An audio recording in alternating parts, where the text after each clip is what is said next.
لیکن اونچائی بڑی ہوئی ہے، آقا دو عالم سباق تو ہو جاتے ہیں، لیکن میرے آقا کو اللہ رب العزت نے مالک اور مختار بنایا ہے، وہ جس طرح چاہتے اس پہ سوار ہو جاتے ہیں۔ لیکن ادھر نبی کریم صلی اللہ علیہ وسلم براق پر سوار ہونے والے ہیں، اونچائی بڑھ گئی ہے۔ اللہ رب العزت نے نبی کے معراج جانے سے پہلے ہی حضرت غوث اعظم کی روح کو بھی پیدا فرما دیا تھا، اور وہ روح وہاں سے چلی حرم کعبہ میں آئی۔ اے نبی، براق اونچا ہے، آپ کو چڑھنے میں تکلیف ہوگی، میں عبد القادر کی روحانی شکل میں ہوں، میں اپنی پشت کو جھکاتا ہوں، آپ میرے اوپر قدم رکھ لیں اور براق میں چل جائیں۔ سبحان اللہ سبحان اللہ سبحان آپ میرے اوپر قدم رکھ کے براق میں سوار ہو جائے۔ اللہ کے پیارے حبیب سرور کونین صلی اللہ علیہ وسلم نے غوث اعظم جو امیر روحانی عالم ارواح میں ہیں، آپ کی مقدس پیٹھ پر اپنا مبارک قدم رکھا، آپ براق کی پشت پر سوار ہو گئے۔ ادھر نبی نے نبی کے قدم کو سرکار غوث اعظم نے اپنی گردن پہ لیا، اپنی گردن پہ لیا، تو اللہ رب العزت نے سارے ولیوں کی گردن پہ بے شک سبحان اللہ سبحان اللہ سبحان اللہ سبحان اللہ قدم گردن اولیاء پر ہے تیرا، تو ہے رب کا ایسا ولی غوث اعظم۔ قدم گردن اولیاء پر ہے تیرا، تو ہے رب کا ایسا ولی غوث اعظم۔ سمجھ میں آیا کہ نبی کا قدم آپ کی پشت پر کیسے ہے؟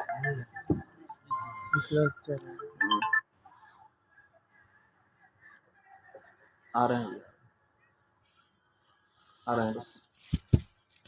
حضرات محترم، لہذا ان اولیاء اکرام سے سچی محبت کریں، سچا پیار کریں، سچی عقیدت کریں۔ یقیناً ہمیں ان کی محبت دنیا میں بھی کام آئے۔